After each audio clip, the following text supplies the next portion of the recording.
Viewer discretion is advised.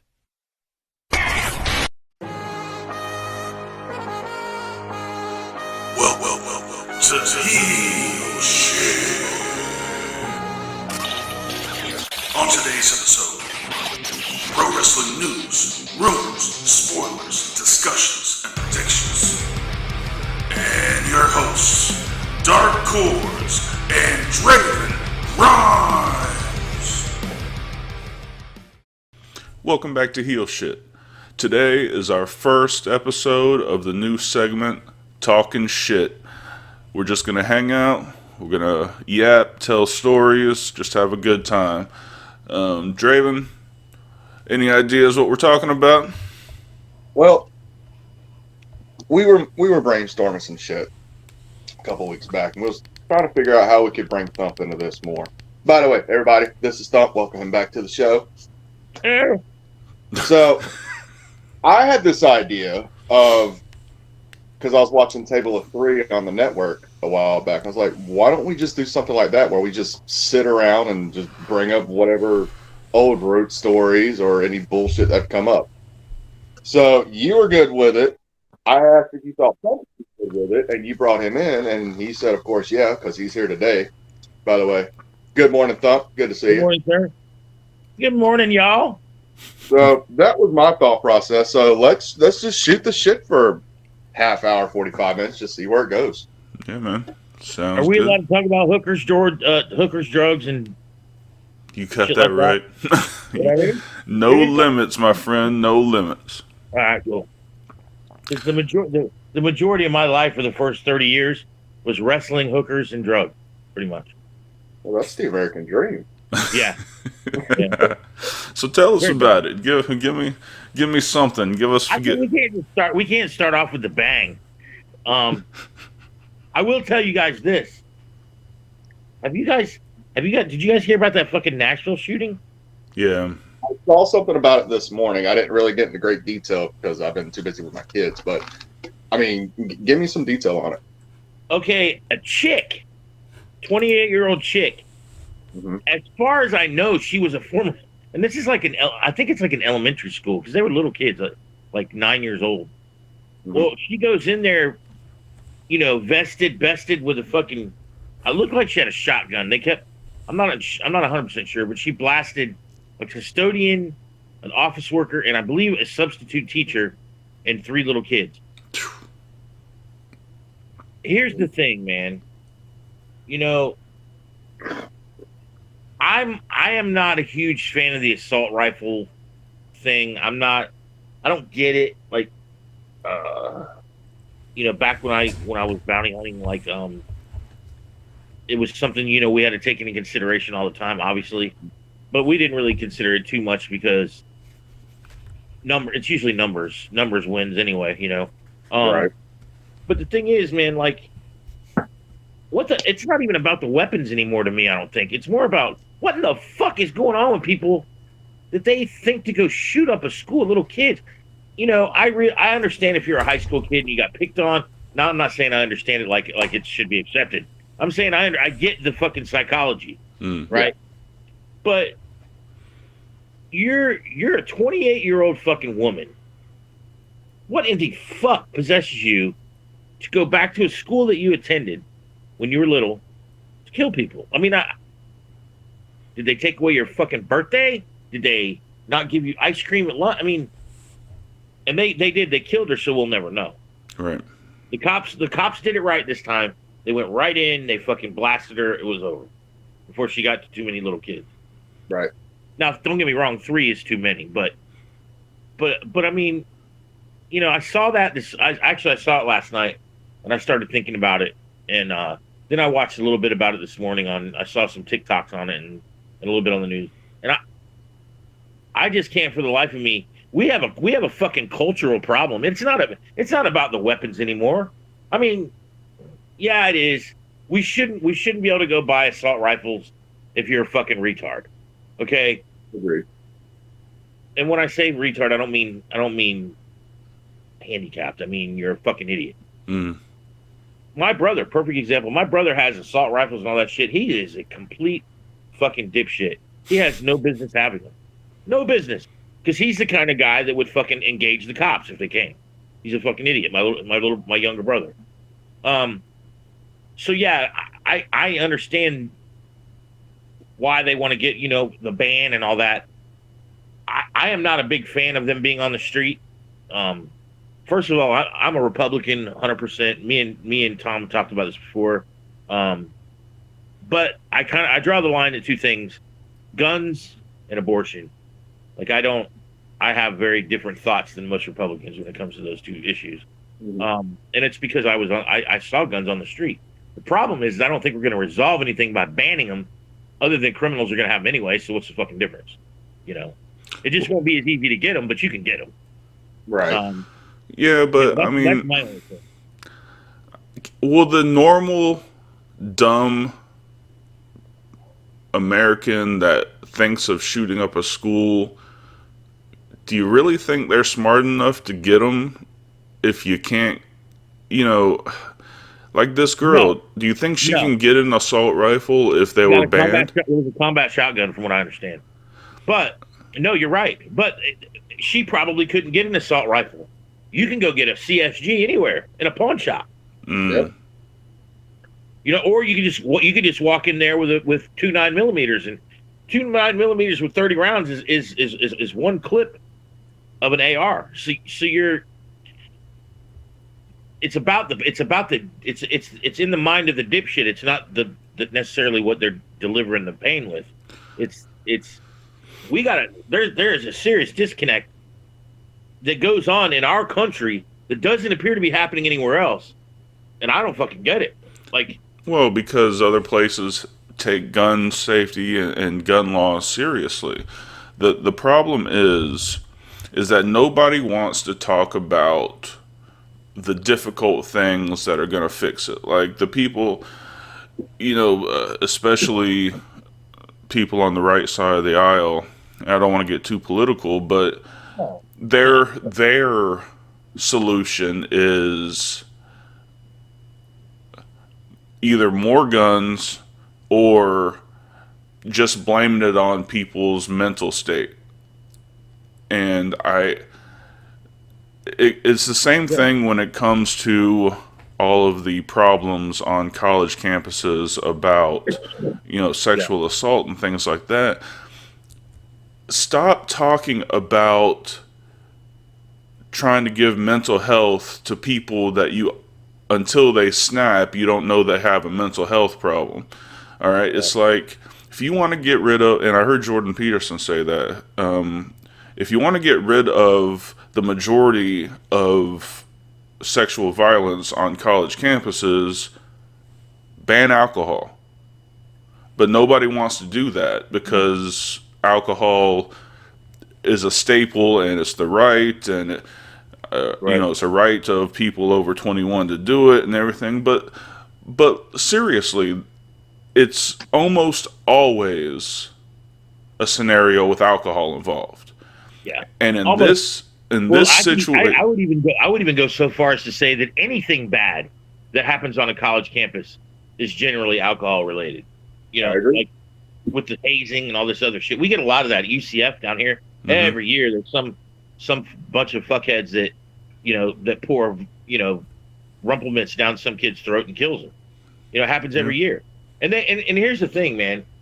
Nothing is big enough a problem as in our country. Nothing is as big enough a problem to start putting the wrenches to it until it's a big enough problem.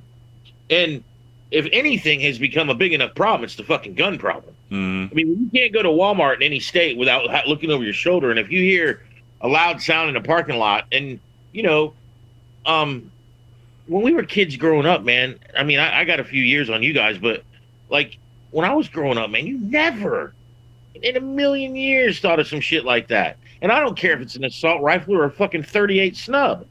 It's a gun. It'll fucking kill you. A 22 will kill you. You know what I'm saying?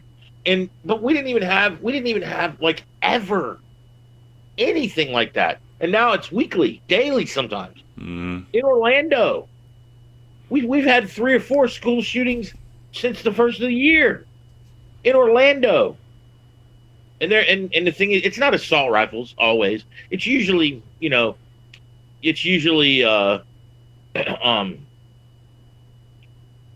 kid with that steals his pop's 9mm or gets one off the street for $150, which you can do easily. Yep. And a lot of people say, oh, video games, they desensitize killing and all that. Maybe that's part of it. But you're right about one thing, man. Nobody wants to really do the work, because I think part of the problem is identifying what the work is. But my God, something's got to be done, or we're all going to have to be packing everywhere we go. Mm-hmm. We're going to revert back to the old West. Guys riding around in their cars with a fucking gun in their holster. And then who wants to be a cop? Who wants to police that shit? Yeah. It's horrifying, man. Yeah, you're absolutely right. And when I was younger, and it's no secret to most people that know me that I used to be, I not only used drugs, but I also sold drugs. And I'm not bragging; it's certainly nothing to be proud of. But I carried a gun. But I carried a gun to keep from getting robbed. I didn't carry a gun because I was out robbing people and doing all this dumb shit. And even then, the gunplay wasn't like it is now. Yeah. There were certain areas of town that you didn't go in to do business, and you didn't do business with certain areas of town type people, because there was a chance that you could end up, in some kind of shit. But you just had to be street smart and know your surrounding. But man, now it's like it's not drug related. It's not even domestic violence related as much as it's just random shit. Some random guy shooting some other random guy or random kid or whatever. And we obviously are desensitized. And I don't know if it's because of video games. I can't say, or movies or whatever, or whatever we entertain ourselves with. But man, like seriously, our grandchildren are going to be shooting it out just to go get gas if we don't do something about this shit. Yeah. I mean, I think the answer are stronger gun laws. I think if a kid is able to get a hold of his parent's gun and goes and does something, I think the parent should be liable. Oh, 100%. 100%. And, excuse me.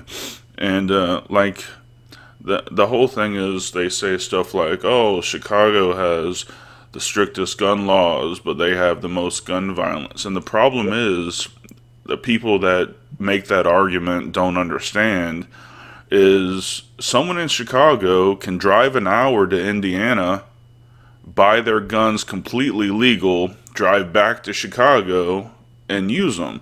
Like, unless there are nationwide stricter steps to get guns, blah, it's not going to help if you can just hop the border in the United States. You don't even have to go to Mexico or anything like that. You just go to the next state, you buy a gun, you drive back. Yeah. Access to guns are still too. I heard a stat that we're 5% of the global population. We have over 50% of the global guns. Yeah. And I hear people say the reason why other countries won't invade us is because too many of us have guns. No. The reason why other countries don't invade us is because the military has drones. Right? That's the whole thing. People are like, oh, we need to have guns so we can fight the tyrannical government. You know that they don't even have to deploy troops to win. They won't. If it ever comes to that, they're not going to deploy troops. No.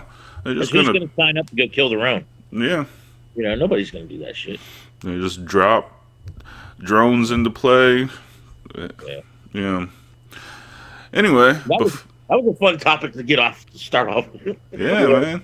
Before we get off on it, though, Thump kind of hit a good point on that as the street smarts. Another term for street smarts, at least in my fucking house, is common fucking sense. Yeah. And the problem with a lot of this newer generation, I say newer generation, I'm like the millennial, but so millennial on, is nobody fucking taught them fucking common sense. Nobody taught them how to properly use a gun or anything like that, like my grandfather did. Yeah. Now, granted, I have a big ass gun safe. I have guns. My children know how to use guns, but my children have no access to my guns. Again, it goes back to the parents need to take accountability for the shit, and the parents need to be able to A, lock their shit away so the kids can't fucking get it, and B, if the kids are going to be around the shit, teach them how to use the shit properly, when and how to fucking use it. Don't just fucking, this is a gun, this is where it's going. Yeah. 100%. I mean, especially in the cases where kids are blowing their own brains out and shit like that.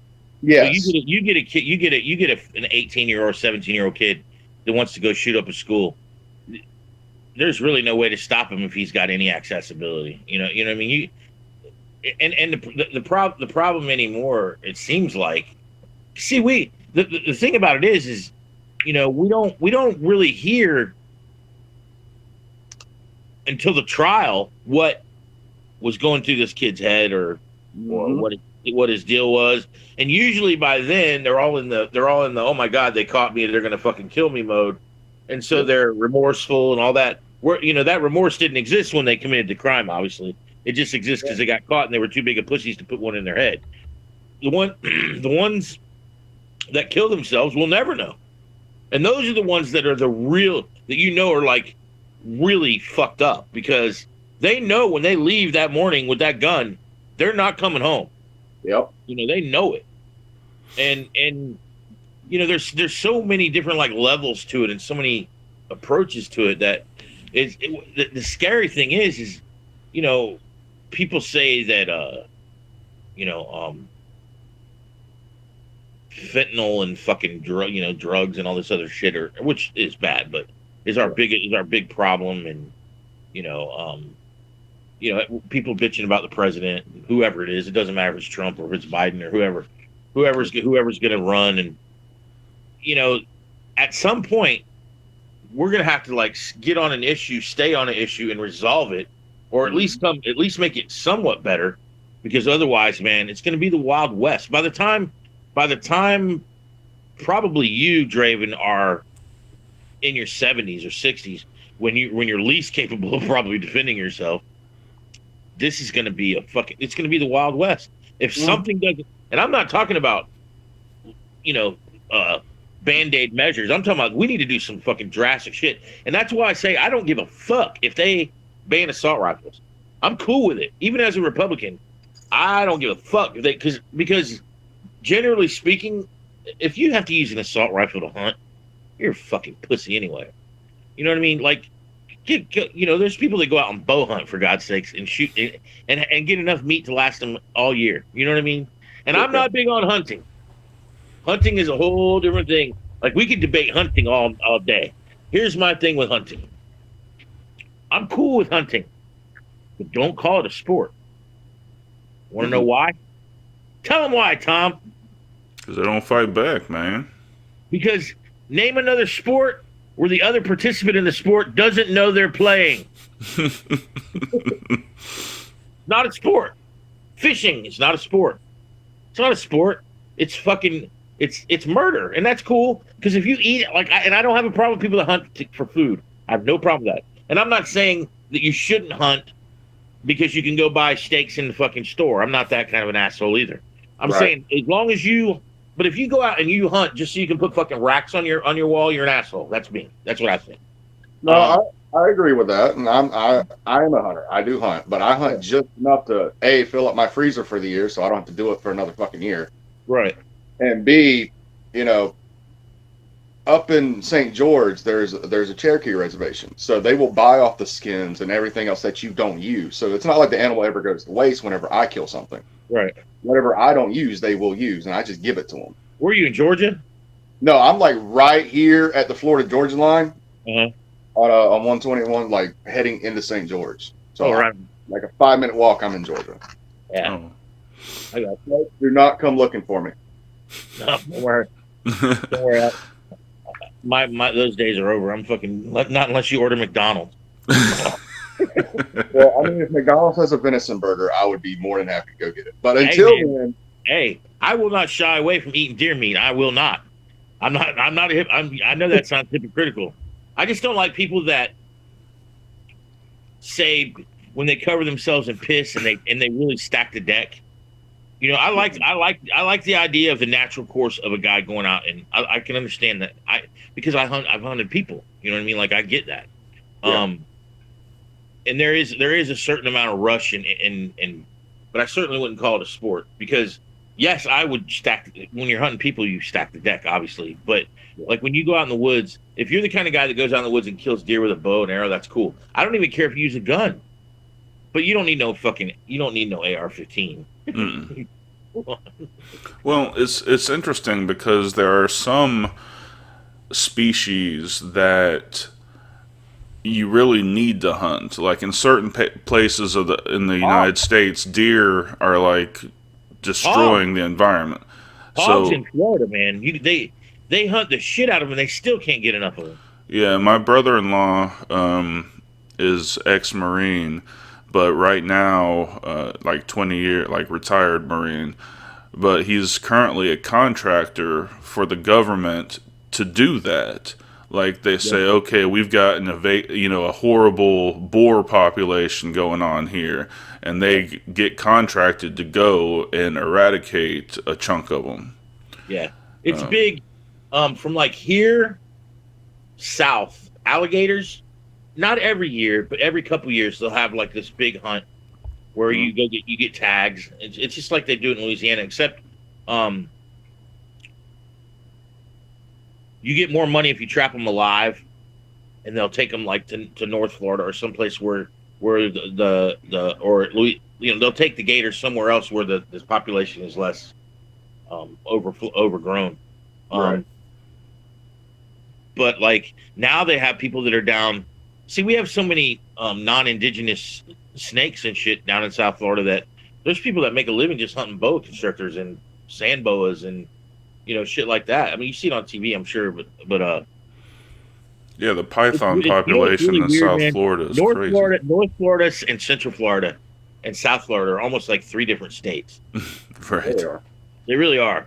Like you guys up there, like you live, Tom. You live right outside of a big city. I live in a big city.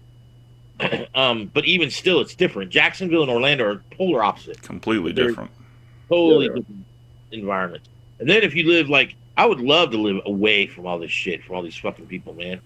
Because nobody can drive. It's bad. Like, it's bad. I had a DoorDash order the other day that took me. I went 5 miles in 30 minutes. Jesus. 5 miles, 30 minutes. People were pissed. I'm like, I don't know. I don't have a helicopter. We don't have an airborne division. Yeah. DoorDash doesn't have helicopters, you're saying? Yeah, we don't have an airborne division. We don't have I can't parachute into your fucking house to give you your food. But it's really. I was talking to my mom the other day. We get the fuck away. My daughter wants to move to Savannah. We're seriously thinking about doing like a South Georgia, North Florida move, just to get away because it's too much, man. No, the congestion down there is absolutely horrible. People in I other would- parts of the world, other parts of the country.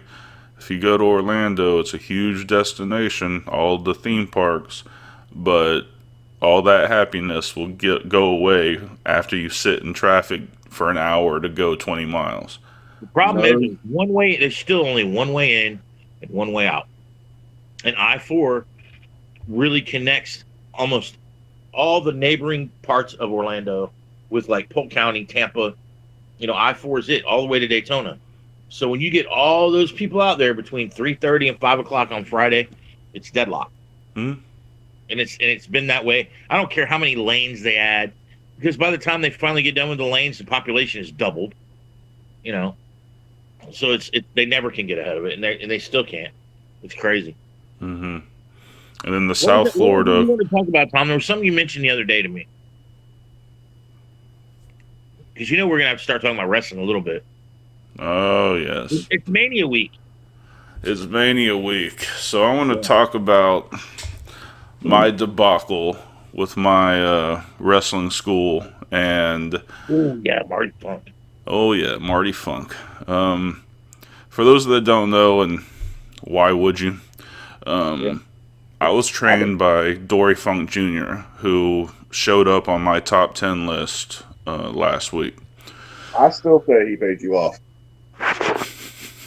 No, there would be no money allowed from the Funks towards me. And, I love Dory. And it's the story that you hear everywhere. No matter who you talk to in the wrestling business, and I've talked to a lot of people about this, same story. Everyone loves Dory to death. Great man, great wrestler, great wrestling mind, and everybody hates Marty. Point blank. She is she's by far the worst person I've met in the wrestling business. And that's fucking scary. All right. So I go there. I go to school there. Their program is a year, which is, after going there, ridiculous, because most training classes are like 13 weeks, something like that. So I go there, and I didn't go the entire year because I was just done with it. They were 3 hours away from me. I drove there 2 to 3 times a week to train, and eventually I just got tired of doing it, and I wasn't learning anything new.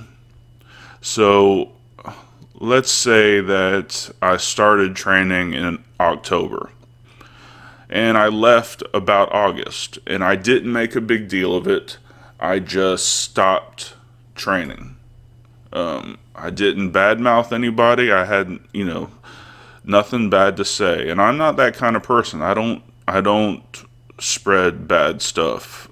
I tell people facts. If they ask how the school was, I tell them exactly how it was. I don't badmouth anybody. But we had a show that we were doing as a school. A couple of us were being showcased on an actual promotion, because when you're in wrestling school, if you wrestle, it's usually for the school. You bring friends and family, blah blah blah. So we were being featured on an actual promotions show, and I got sick. It was either it was definitely during COVID time, and I had COVID like 3 times, very, very mild. But they wouldn't let you wrestle if you didn't have a clear COVID test. So I didn't have it, I couldn't go. So I just stopped going, and then come to find out, I was having a really hard time getting booked. Like, I would send my information off to promoter after promoter after promoter, and I met Thump during the same time. I was like,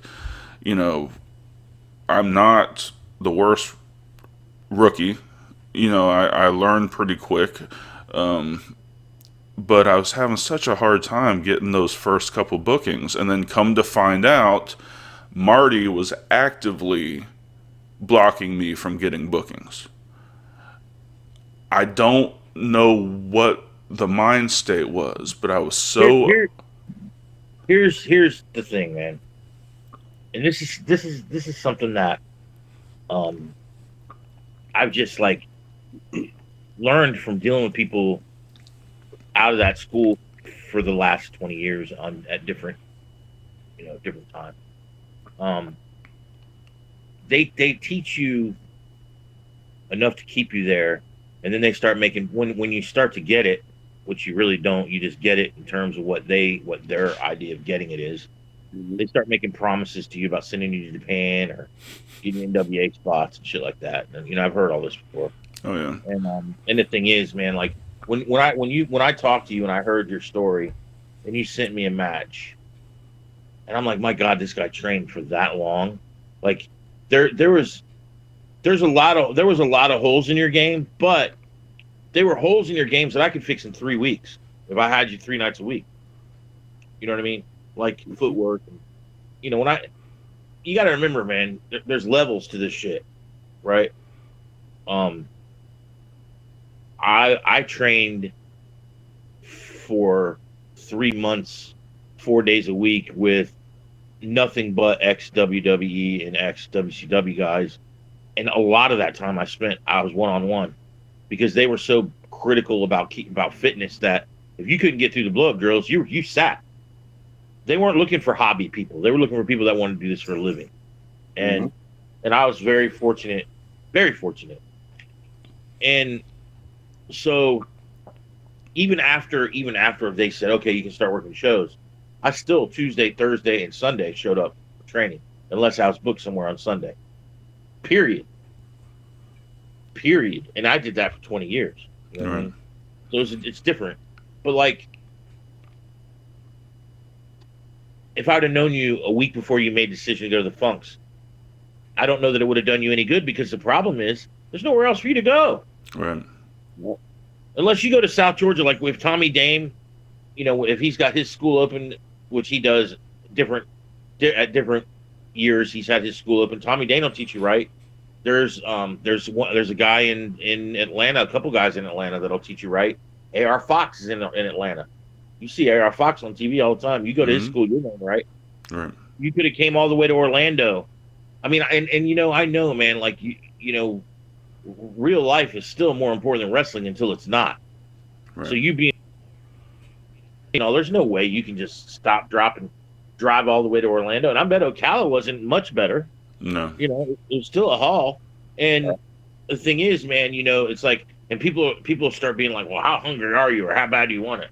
Well, I'm pretty sure that no matter what heights you reach in pro wrestling, if you've seen the salaries of most entry level guys, you're probably doing a lot better already. So I mean, you know, and I don't see you as the guy that thought you were going to get a major contract at your age when you started anyway. You were just doing it because you like it and you love it and you want to do it. And see, there's room in the business for those people. I'm not one of those guys that's like, well, if your dream isn't to fucking walk the aisle to walk the WWE ramp, you shouldn't even do it. I know a lot of guys that think that way. I have a lot of friends that think that way, but they're also 20 years old and 25 years old.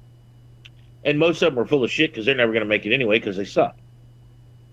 I was brutally honest with you when you said the name Funk. It broke my heart because I've seen this. There's a lot of guys that have overcome it. Axe Clover being one of them.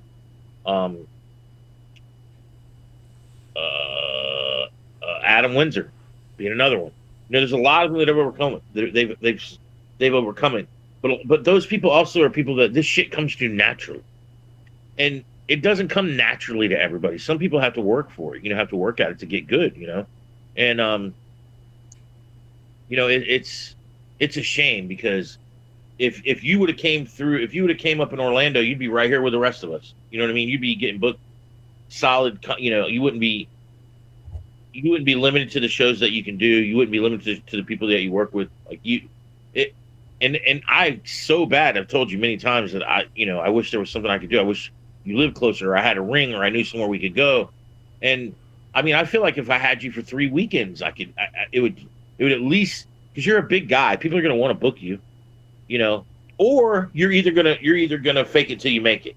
Now that's possible too, fake it. There's a lot of guys fake it till they make it. Yeah. I'm not going to mention any names, but there's guys that come out of Frankie Reyes' school. Like, for example, I'll give you an example, because Krieger probably will never see this anyway, but Rygaard Krieger, love that kid, love him to death.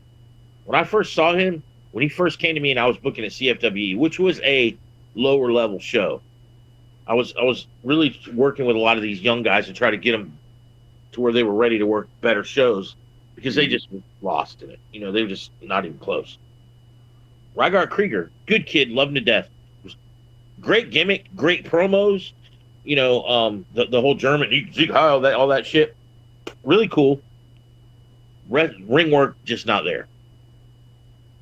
Krieger has since, in the last year and a half, turned it one complete 180. And he came from a school that wasn't like Marty Funk's, because Frankie Reyes generally wasn't out to screw you. He's just not that great of a trainer.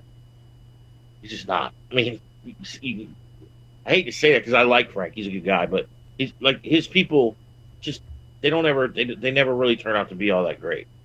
I don't know why. I can't say why. The proof's in the pudding. There's very few of them that ever get booked anywhere other than where they are. So you can work through it, but man, it's criminal what Marty Funk does. Because yes, you're right. I have gotten phone calls, and I never answer a call. I've got her phone number saved just so I know it's her. She'll call me, and I'll get a voice message, and it'll be so and so is trying to get. He's very dangerous. He's not ready. Da da da da. I never got that call about you that I remember. Because she knows I wasn't dangerous. I mean, that was like Christopher Ryan was one of them that she called about. I booked him immediately at MFW back when I had MFW, when I was booking MFW. Booked him immediately. Within 3 months, he was my heavyweight champion. Because he wasn't bad. He wasn't, he had gone and got a little bit more training from other places, and he got better. It's just hard, man, because like geographically from like Ocala north, you guys are fucked because there's nowhere to go. If you don't go to a funk school, there's just nowhere to go. Right. Unless you go to Georgia, and it's weird because you've got a really good, thriving, really good promotion in USWA. The Penders aren't bad, but the Penders are still far away for you. DCCW. So it's because aren't they like way over in the Panhandle? No, they're actually in McClenny. They're like maybe a 30, 45 minute drive from him. From you? No, from Dark. From me, go train there. From me, it's like 15 minutes. Do you train there? I used to. Steve was actually my trainer. Yeah, I know the Penders. I mean, I don't, we don't talk all the time, but Steve was my trainer back when CWA was running down in Stark. It was him, Big Steve Weeks, and Dave Rogers running down there. He was my trainer down there when I started in 2010. Yeah. And then when he moved up here to DCCW, I followed him. Yeah. That's an option. I mean, if you want, I can introduce you to. Me and Steve are good friends. I have no problem doing that. He's cool. He's a good guy, man. It's him and his wife, right? On it. Yes. Yeah. Yeah, no, I've heard of him. I've spoken to him a couple of times. I'm at the age where I just kind of want to have fun with it. Like, right. I mean, and that was the thing from the very beginning is, I say, I've never said this before, but I wasted, the previous 30 years learning every martial art that I could, and I always wanted to wrestle. I just didn't know how to really get into it because the only schools that I heard about when I was younger was like the power plant in Atlanta, or, I didn't know that you could just find a wrestling school. And then I went to school and the fighting had to stop because your brain's not worth much after you get hit in the head so many times. And then after I had my career started and my practice and everything, then I went to school. So I never thought about there was no possibility of making it to a big stage. Right. So, I just wanted to get booked once or twice a month and have fun with it. But the guy Dory, when I came in, he was almost 80. All right, so he didn't do a lot of hands-on work. So the guy that actually physically trained me and trained everybody there was Andrew Mitchell, who wrestles all over the place. I think he's been booked every weekend. But it's because when he left Dory's place, he went to Jay Lethal's place. Yeah. So he had to get retrained. But the same thing happened to him. Like for that same show, he didn't go get a COVID test. So they kicked him out of the school for missing that show. And the same thing happened with him. They were actively trying to stop him from getting booked. Right. And it's ridiculous. And I go and I watch every once in a while. They'll do a school show and they'll put it online, and I'll check it out. And guys who were there since I was there, they're terrible. Yeah. The guy who physically trains them now that they got rid of Andrew, which was a dumbass mistake, but the guy who physically trains people now can't even put his feet in the right position in a headlock. Like his feet are reversed. Like it's just criminal, and they charge a lot. It's ridiculous. But Marty is they catch you when you don't know, because why would you? Right. You know what I mean? They catch you in that. It's criminal. Someday, I've always thought somebody was going to murder that woman one day. I really did. I mean, I've some of the stories I've heard where like people have come from like Oregon. You know, they come from Oregon and move their move their lives here, and they're living in their car, and they've got this dream, and everybody, and then she takes $3,000 of your money, and then a year later she says you're not ready and takes another $3,000 and tells you, well, after this year, I'll make sure you get booked in Japan. You'll get a job. Yeah, it was Marty always has no booking stroke. It was always dangling a carrot. It was like, oh, we're about to close a deal to do a reality show, and the winner will get a TNA contract or an Impact contract. And it was always, and I come to find out, she'd been saying the same thing to students for years. Yeah. She talked about opening another branch in Jacksonville. And she actually had me out like looking at places because I wanted to be a part of it, and it's just garbage. And for some reason, and you mentioned people moving, a guy who's known to be on AEW Dark several times, he moved from Wisconsin to go there. Yeah. And you know how he was treated? They got kicked out. He got kicked out because he used some of their footage in a reel. Talking about Jake? No, I'm talking about Cobra Singh. Oh, okay. Him and Bryce Maddox, who are two of the best that I've ever wrestled. They had to go to another school because they put a highlight reel together and used their footage. Well, it was the only fucking footage they had because they were in school. So she threw a hissy fit about that. She got pissed off because they did a blood capsule in one of their matches without telling her. It's sad. It's just sad that she thinks she's this huge important person in the industry, but you can tell she knows she's not shit. Because if you are awesome, if you're that guy, you don't have to pull this shit. Right. I mean, it's criminal, man. Like, it really is. I mean, I will say, like, I don't badmouth any school really except that one. Oh, and that wasn't the worst thing. You know what she told people to not book me? I'm a licensed. I had to go through all the background checks. I did everything, and she's telling people that I've got illegal drugs in my bag at every show. Like, she's telling people that I'm doing criminal activity.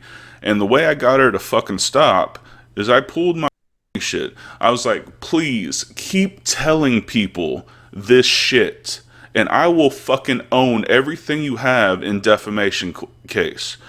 Like, she finally shut up because she knows not to fuck with me.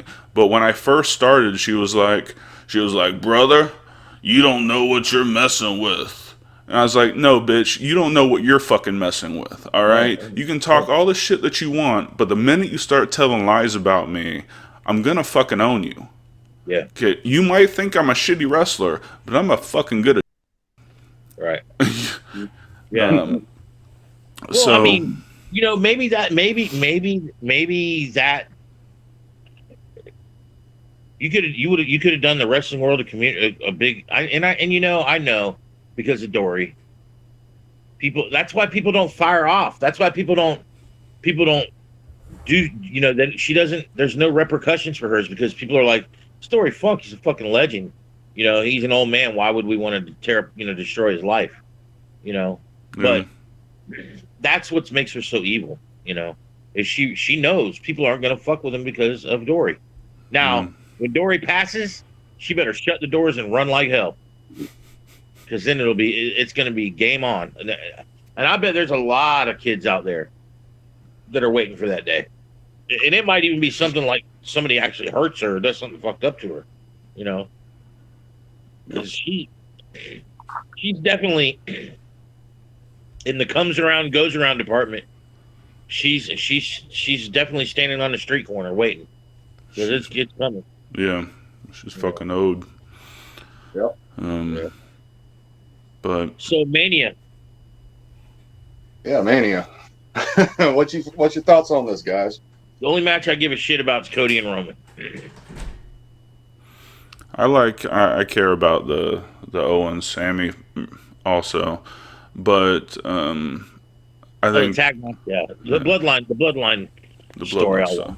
Yeah, I mean, I think that unless Vince is calling the shots, Cody wins. I think they've already talked about Roman taking a bunch of time off after Mania. I think he's got to. Yeah. Yeah, he's supposed to be off until like SummerSlam, from what I've heard. Give him, he can get that 3 or 4 months off or whatever. I've been seeing a lot of chatter about the Gunther Sheamus McIntyre match. Yeah, and McIntyre and Sheamus, and I just feel like that match would have been so much better if it was 1-on-1 with either one of them. Yeah. I just think the triple threat is going to be hokey. And they're going to put Gunther over. If they don't, they're stupid. Why? They spent so much time building this guy up. Yeah. If he loses, what do you do? And they're already talking about making Butch Pete Dunne again. So I have a feeling that it's not going to be Sheamus. And Oh, they're getting ready to kill us. But yeah, no, I thought it was. I think it should have been just Gunther and Sheamus. Let me say this real quick. The reason why I lose interest in Mania, and it happens every year, is some of the build-up they do makes it completely obvious to me what's going to happen. Yeah. And when they started doing that, they've lost me. It's just I wish it wasn't that way, but and plus, me having the advantage of being a booker and writing storylines, I've seen it all pretty much, and there's not a whole lot of parody, but I think they should have maybe gone deeper with the Dusty stuff with Roman and Cody. They should have gone a little deeper with that earlier, and then because Cody hasn't got enough beatdowns. I think his babyface. I think he would come off as a bigger babyface if he was getting beat down last night and Friday and the week before he was consistently getting beat down. But Roman hasn't been there, and it's kind of. I'm curious to see. Part of the reason why I'm not sure they're going to put. I mean, I think they'll put Cody over, but I'm not 100% sure, is because we haven't seen Roman that much. If Roman was kicking his ass all the time, it would make more sense, because he would get the babyface sympathy, and I don't know that he's going to get that. I don't know. He's by far the biggest babyface right now. Sure, but here's the thing: sooner or later, the same thing that happened to him at AEW is going to happen in WWE, where they're just sick of it. They're tired of the whoa, that gets old, and it's going to be like AEW, where the crowd turns on him. He's too much of a golden boy, and they're going to have to do something with Seth Rollins, and Seth Rollins is 10 times better worker than Cody. I don't give a shit what anybody says. Agreed. They're going to have to do something with Seth. So, and then they've got all these other kids that are coming out, like Braun Breaker, that's coming out of NXT. and Carmelo Hayes. I mean, there's a few of them that are coming out of NXT that are going to be good, and they're going to have to do something with them. And I guarantee you, they're not going to fucking shit all over Rick Steiner's kid. No. You know, they're going to do something with him when he comes up, Mhm. and he'll come up after Mania because he's probably going to lose his NXT belt. So there's all these things to consider, you know, that are, you know, that feed into it. Like, even if Cody doesn't win, then you know, what do you bring Braun Breaker right up and have him face Roman later, or do you go back to Brock and then have Brock and Braun Breaker, or do you know, it's, you know, there's just so much, there's so many different, and you got Omos. What the fuck are they gonna do with Omos? If and you know Brock Lesnar's gonna fucking trash him. Oh yeah. If when Brock's done with him, what do they do with that fucking guy? What do you do with him? Mhm. He's not the monster anymore. It's the same thing that happened to Braun Strowman. Braun Strowman was this big monster, and then Brock fucking threw him around like a rag doll. Mm-hmm. And now he's tagging with fucking Ricochet. Yeah. Yeah, I mean, there's definitely a lot of wasted talent there. Draven, you've been kind of quiet. Give us some. I kind of agree with Thump on the whole Cody thing. I think, you know, they should have brought Dusty in sooner.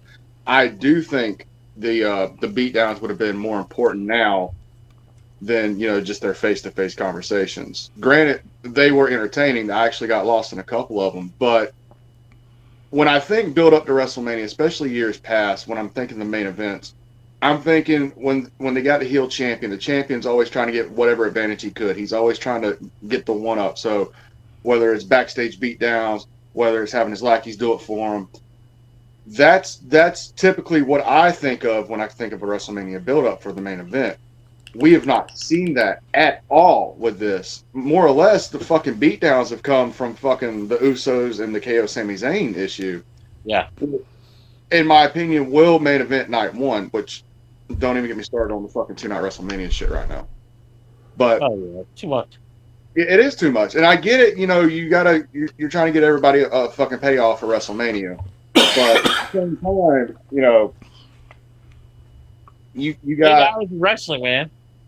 more than that. I mean, if you count the pre-show, you count pre-show matches and shit like that, you're looking almost 12 hours for the weekend.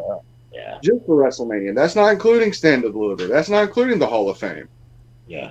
It's too much.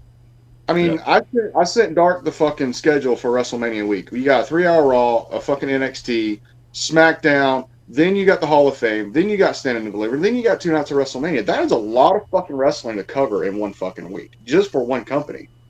Yeah. And and you know what? I'm gonna watch on Saturday night. I'm gonna watch a highlight reel on YouTube that lasts an hour, and Sunday night I'll probably watch half of it because I'll be sick of it, and I'll fast forward it to the end where I see what happens with the Roman match. That's probably how I will watch WrestleMania, just because nothing this year excites me other than the Sami Zayn stuff and the Cody stuff. Like the rest of it is all like the women's matches are garbage. Like I really can't get excited about Rhea Ripley and Charlotte Flair. I really can't get excited about what is it? Some kind of Hell in a Cell match the girls are doing. No, it's Edge and Balor in the cell. And then you got the tag match with Becky Lynch and Trish Stratus and trash. I don't And know. then you got the father-son thing with Dominic and Ray, which Oh I'm God, not giving a fuck about. We already know Ray's going to fucking win that because it's Hall of Fame weekend. yeah. There's no fucking way. Yeah, there's no way. It's just. It's too much for I one really, fucking, and they waited till like the last 3 weeks to really build up the rest of their fucking matches. Yeah. So think about it. From Elimination Chamber back, the only thing you knew was going to happen was Cody versus Roman, and then you had the inkling of KO and Sammy versus the Usos. Other than that, you didn't know shit about fucking WrestleMania. Right. well, talking about the women's match, I really like what Asuka's doing right now. I think it would be. I think she goes over Belair. I think it would be the best call. I hated how they were booking Asuka for the past couple of years. Oh God. But They took her from being a killer and made her a fucking, you know, handed her when they handed her that belt from Becky Lynch and Becky got pregnant. Yeah. When they just gave her that belt, that was so bad. That took a lot of her juice away. Because they could have had a tournament and have her win it. There's a number of things they could have done. But when Becky just handed it to her because she was the number one contender, that was something. That I was really shocked. And you and I have talked about sports time. I love Asuka. I mean, Asuka's probably my favorite female wrestler. I also love Charlotte Flair, though. You cannot deny Charlotte Flair is an amazing worker. But Asuka, she's a striker. She's like I was when I worked. That's why I like her. Mm-hmm. I'll tell you what. There's some good chicks that are coming out of schools right now that can work. Mm. Yeah. Well, I'm seeing them. They're sending me tape and shit trying to get booked, but I'm getting a lot of it, and especially from Gangrel School. Mm-hmm. A lot of them. We're going to see some really good female talent in Florida the next year. Agreed. Absolutely. Well, guys, I hate to stop this, but I think our time's almost up, and I had a great fucking time. Yep. Oh, yeah. I think we keep doing this segment. I think the fans are going to enjoy it. Let's have a great time. And before we go, Draven, show off the merch. Here for good, buddy. As you know, I just got the hat in last week. Heel Shit Podcast. And Bad Guys Do Heel Shit t-shirts. Also comes in hoodies. Also comes in beanies, similar to your TFK beanie. Yeah, I should get my Bad Guys Do Heel Shit beanie. HeelShitShop.com for all your Heel Shit podcasts. That's right. Like and subscribe. Follow the podcast. And thank you guys. Had a great time. And we'll talk soon. Yep.